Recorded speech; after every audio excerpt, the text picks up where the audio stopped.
Good morning students. आज मैं class 10 के लिए अभी आपका जो रसोई घर चल रहा था इसी का पार्ट 2 लेकर के आई हूँ। रसोई घर के प्रकार एवं उनके जो ईंधन यूज किए जाते हैं ये आपको बताऊंगी। तो चलिए देखते हैं रसोई घर। जैसे आपको मैंने बताया था, रसोई घर ऐसा स्थान, एक ऐसा पवित्र स्थान होता है जहाँ पर भोजन को पकाया जाता है, परोसा जाता है और सुरक्षित रूप में रखा जाता है। इसी को ही रसोई घर कहते हैं। और रसोई घर कह सकते हैं एक पूरे घर का सबसे पवित्र, सबसे अच्छा, उत्तम स्थान हमारा रसोई घर होता है, जहाँ से व्यक्ति का मानसिक रूप से लोग जुड़ते हैं, परिवार के सदस्य वहां से जुड़ते हैं। तो आइए इसके बाद इसमें देखते हैं कि रसोई घर की कितने प्रकार हमने आपको बताया था। इसके 2 प्रकार के होते हैं, देसी शैली और विदेशी शैली। और इसके 3 केंद्र हमने बताया था, एक तैयारी का केंद्र, एक परोसने का केंद्र और एक सफाई करने का केंद्र। देखिए इसमें जो तैयारी का केंद्र है, यानी जहाँ पर भोजन को पकाने से पहले उसको रखा जाता है, क्या क्या चीजें, जो चीज हमें कह सकते हैं जो भोजन पकाते हैं उसके, जैसे आटा गूंथना, सब्जी काटना, चावल बीनना, ये सारी चीजों को हम इकट्ठा तैयारी का सेंटर कह जाते हैं इसको, जहाँ पर इस सब चीजों को तैयार करके रखते हैं। परोसने का मतलब जहाँ भोजन बन जाता है उस स्थान को, जहाँ पर उसको परोसने के लिए थाली, चम्मच, सारे जो बर्तन होते हैं वहां पर वो होना चाहिए। तो ये हमारे परोसने का केंद्र होता है। और सफाई करने का केंद्र यानी जहाँ पर जो बेसिन होती है जहाँ पर बर्तन को धुलते हैं। तो मुख्य जो केंद्र होता है किचन का, क्या होता है, मुख्य रूप से 3 होते हैं। क्या क्या? सफाई करने का, तैयारी करने का और परोसने और भंडारण, इसमें एक आ जाते हैं। तो मुख्य रूप से कितने होते हैं? 3 होते हैं। अब आते हैं जो शैली, देसी शैली में क्या होता था, जो भोजन बनाया जाता था वो जमीन पर बैठ करके बनाया जाता था, जिससे उसमें जो है सबसे ज्यादा मेहनत लगती थी और उसमें जो है कमर दर्द करने लगती, पैर दर्द करने लगता था। और जबकि जो विदेशी शैली है इसमें भोजन खड़े होकर बनाया जाता है, जिसमें पूरे बॉडी में इस तरह से बैलेंस रहता है, जिससे कि हमारे शरीर में दर्द नहीं होता है, एक तरीके सही पोस्चर होता है। अब आते हैं इसमें हमारा जो विदेशी शैली है, कितने प्रकार के जो किचन बनाए जाते हैं ये मैं आपको बताऊंगी। देखिए जो विदेशी शैली है ये मुख्य रूप से 4 प्रकार के किचन बनाए जाते हैं। क्या क्या है? पहला है यू आकार का। यू आकार का मतलब जिसमें 3 दीवार होता है, यानी एक इधर यानी भोजन तैयारी करने का केंद्र, एक हमारा बेसिन यानी कह सकते हैं सफाई करने का केंद्र, और एक हमारा परोसने का केंद्र। यानी 3 केंद्र इस तरह से बने होते हैं, तीन दीवार इसमें होती है। और इसमें भोजन बनाने में, परोसने में और सफाई करने में बहुत ही आसानी होती है, कम समय लगता है, कम श्रम लगता है और थकान भी कम होती है। तो ये हमारा यू आकार का रसोई घर होता है। अब आता है हमारा यल आकार का रसोई घर। यल आकार का क्या होता है? जिसमें केवल 2 दीवार होती है और दोनों दीवार आपस में जुड़े होते हैं। देखिए यहाँ से लेकर के एक इधर, जैसे एक बनाने का केंद्र, एक परोसने और बेसिन यानी सफाई, दोनों एक साथ आ जाएंगी। यानी एक परोसने का केंद्र और मतलब एक दीवार पर 2 चीजें और एक दीवार पर एक चीज, जैसे कर सकते हैं एक जो है भोजन पकाने का केंद्र हो गया और जो लंबी दीवार है उसमें हम सफाई करने का केंद्र और परोसने का केंद्र हो गया। तो ये हो गया हमारा यल आकार का। नेक्स्ट हमारा है एक दीवार वाला रसोई घर। एक दीवार वाला रसोई घर, एक दीवार का मतलब होता है इसमें केवल एक ही दीवार होती है और उसी दीवार पर, यानी जब जगह कम होती है और प्लेस यानी कह सकते हैं स्थान कम होता है, तब एक दीवार वाली रसोई घर बनाते हैं। इसमें एक ही दीवार पर मतलब कि 3 सेंटर करते हैं। 3 सेंटर का मतलब सफाई का भी, तैयारी का भी और परोसने का भी। तो ये उसे बोलते हैं एक दीवार वाला किचन, एक दीवार वाला केंद्र। अब आपका आता है द्वि दीवार वाला। द्वि दीवार होता है यानी यहाँ पर मतलब प्लेस का हमारा सेट करने में आसान नहीं है, तो उसके लिए 2 दीवार बनाते हैं। एक इधर से बीच में आपका दरवाजा हो जाएगा और एक दीवार इधर और एक दीवार, दोनों अलग हो जाएंगे दीवार। तो इसे बोलते हैं द्वि दीवार वाला रसोई घर। तो इसमें आपको, जिसमें जो सबसे अच्छा होता है, सबसे कम समय श्रम लगता है और सब काम करने में आसानी होती है, वो हमारा यू आकार का रसोई घर होता है। कौन सा? यू आकार का रसोई घर होता है। अब एक चीज हमने यहाँ पर लिखा है भंडार घर। भंडार घर बहुत ही मायने रखता है।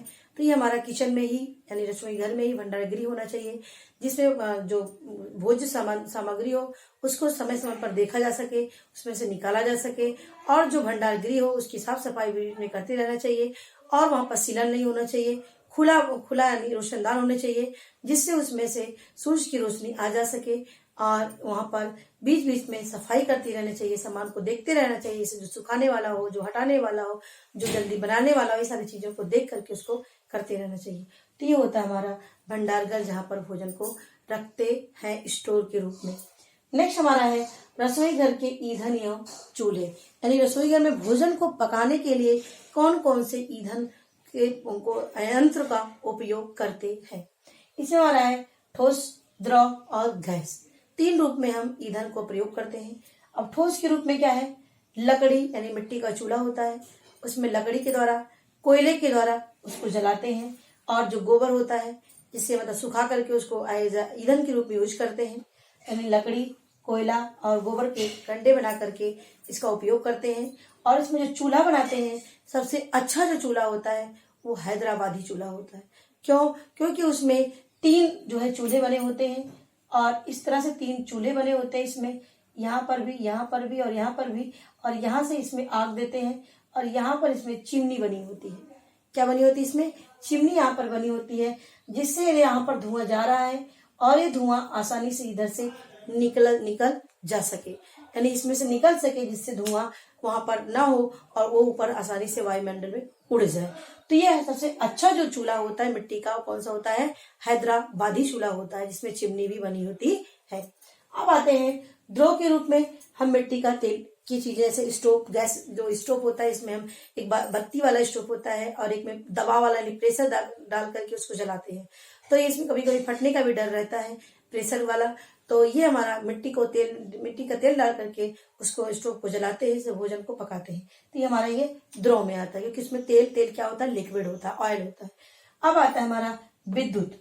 विद्युत में क्या होता है? जिसमें हम इलेक्ट्रिक से जलाते हैं, इसमें लाइट से हम भोजन को पकाते हैं, वो हमारी क्या होती है? विद्युतीय होती है। इसमें हमारा हीटर, टोस्टर, कुकिंग रेंज, केतली, ओवन। अब हीटर क्या होता है? इसमें हीटर में तार लगे होते हैं, टंगस्टन उसके तार लगे होते हैं, तार हीट होता है, उसे भोजन रखते हैं तो बहुत जल्दी से पक जाता है, लेकिन उसमें सावधानी भी रखनी पड़ती है। नेक्स्ट हमारा टोस्टर होता है, इस तरह इलेक्ट्रिक से जलता है, टेम्परेचर में होता है, इसे उसको रखते हैं और आसानी से वो सिक जाता है और पूरे तरीके से फ्रेश यानी ताजा हो जाता है। नेक्स्ट आते हैं हमारा कुकिंग रेंज। कुकिंग रेंज एक तरीके से भोजन पकाने का बहुत विस्तृत कह सकते हैं, जहां पर ज्यादा भोजन बनाना होता है वहां पर कुकिंग रेंज का प्रयोग करके बनाते हैं और बहुत ही सुविधा होती है, आसानी होती है वहां पर बनाने में। नेक्स्ट हमारा है केतली। केतली इलेक्ट्रिक होती है, इसमें मतलब लाइट से जलाते हैं, और ये जो केतली होती है, ये केतली लाइट से जलती है और उसमें थोड़ा प्लग लगा होता है, उसमें मतलब कि चाहे चाय बनाना हुआ या पानी गर्म करना हुआ, उसमें आसानी से कर सकते हैं। नेक्स्ट हमारा ओवन। ओवन भी एक इलेक्ट्रिक यंत्र है, जिसमें किसी भी चीज को उसको भूनने का भी काम करता है, सेकने का भी काम करता है, पकाने का भी काम करता है। तो ये हमारा ओवन होता है, जो इलेक्ट्रिक से चलने वाला यंत्र होता है। अब आते हैं हमारा गैस। गैस में हम कृत्रिम गैस यानी सिलेंडर जो सबके घर में होता है, यानी कृत्रिम गैस होता है, जो गैस उसमें भरी होती है, और ये जो गैस होती है उस गैस को जब हीटर लाइटर के द्वारा उसमें मतलब कि जलाते हैं तो वो गैस बाहर निकलता है, जिससे हमारा भोजन आसानी से पक जाता है। बहुत ही अच्छा उत्तम होता है भोजन पकाने का, और आसान होता है उसको उपयोग करने में भी। तो इसे बोलते हैं हम कृत्रिम गैस या गैस सिलेंडर। अब आपका आता है गोबर गैस। गोबर गैस क्या है? गोबर को इकट्ठा करते करते इसमें से मीथेन गैस प्रोवाइड करते हैं, और उस गैस को इकट्ठा करके और वो भोजन के बनाने के लिए उपयुक्त किया जाता है, उसे बोलते हैं गोबर गैस। अब आता है हमारा सौर ऊर्जा। क्या हमारा सौर ऊर्जा भी इस समय बहुत ही अच्छा है, क्योंकि उसमें क्या होता है? सोलर यानी जो सूर्य की रोशनी आती है उसको इकट्ठा करके और उसमें भोजन को पकाया जाता है। इसमें एक लकड़ी का कह सकते हैं कंटेनर होता है बाहर से, और अंदर से उसमें कांच लगे होते हैं। जब वो हीट होता है और किनारे से जो लकड़ी होती है उसको काले से उसको पेंट कर देते हैं, जिससे उसका यदि हीट आती हो वो बाहर क्या कहते हैं उसमें बाहर ना निकलने पाए। तो इसीलिए जो है उसमें पेंट लगा होता है ब्लैक कलर का, और उसमें बर्तन बने होते हैं, इस तरह से उसमें भोजन पकाते हैं और बहुत आसानी से पक जाता है, और बहुत ही सस्ता भी माध्यम होता है। तो ये होता है हमारा सौर ऊर्जा, जिसमें सूर्य की रोशनी को इकट्ठा करके भोजन को बनाते हैं, ये हमारा सौर ऊर्जा है।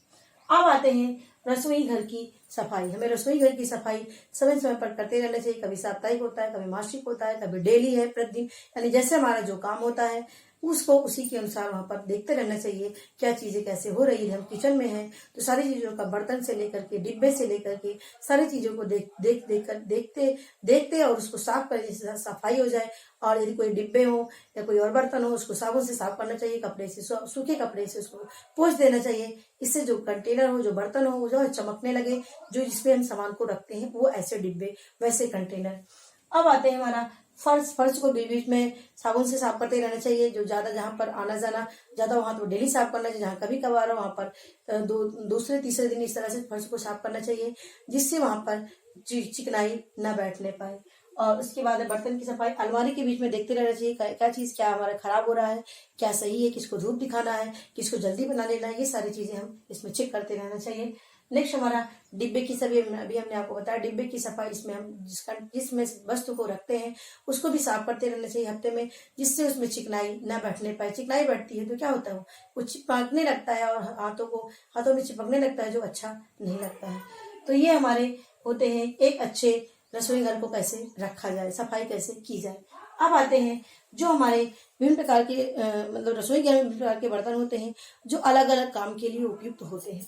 अब जैसे हमारा पीतल का बर्तन है, पीतल के बर्तन में को हम सफाई कैसे करें, क्योंकि उसके जल्दी से आपके जो साबुन से नहीं छूटते हैं। इसको छुड़ाने के लिए नींबू और नमक, नींबू के रस और नमक को मिला करके उसको रगड़ते हैं तो वो क्या होता है, वो साफ हो जाता है। कभी कभी राख से भी साफ करते हैं तो भी वो पीतल का बर्तन साफ हो जाता है। एल्युमिनियम का बर्तन, एल्युमिनियम के बर्तन में क्षार युक्त चीजों को नहीं, यानी नमक युक्त चीजों को नहीं रखना चाहिए ज्यादा, क्योंकि उसको करने से वो खराब होने लगता है एल्युमिनियम, तो इसे भी ध्यान रखना चाहिए। और इसको साफ करने के लिए नींबू, प्याज का रस का साफ करना चाहिए। और यदि उसमें धब्बे लग गए हों तो सिरके से उसको रगड़ेंगे तो वो साफ हो जाता है एल्युमिनियम का बर्तन।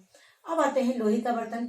लोहे का बर्तन क्या है, जंग से बचाने के लिए, यानी जो बहुत जल्दी लोहे में जंग लग जाता है, उससे बचाने के लिए सरसों या मिट्टी का तेल उस पर रगड़ देते हैं, लेप लगा देते हैं, जिससे उस पर जंग नहीं लगने पाता है। और उसके बाद उसको सफाई करने के लिए सिरके का प्रयोग करते हैं। नेक्स्ट आते हैं तांबे का बर्तन। तांबे के बर्तन के लिए नींबू, नमक, राख, चूना, यानी उसको साफ करने के लिए नींबू और नमक को मतलब नींबू का रस और नमक को मिला करके साफ करते हैं और बहुत आसानी से वो बर्तन जो है चमकने लगता है। और इसके साथ साथ चूना से भी रगड़ कर साफ करते हैं। नेक्स्ट हमारा है चांदी के बर्तन। क्या है, चांदी के बर्तन। चांदी के बर्तन को साफ करने के लिए अम्ल से कभी, यानी नींबू से कभी नहीं प्रयोग करना चाहिए, उससे उसकी चमक खत्म हो जाती है, खराब हो जाता है। तो यानी अम्ल से उसको बचाना चाहिए।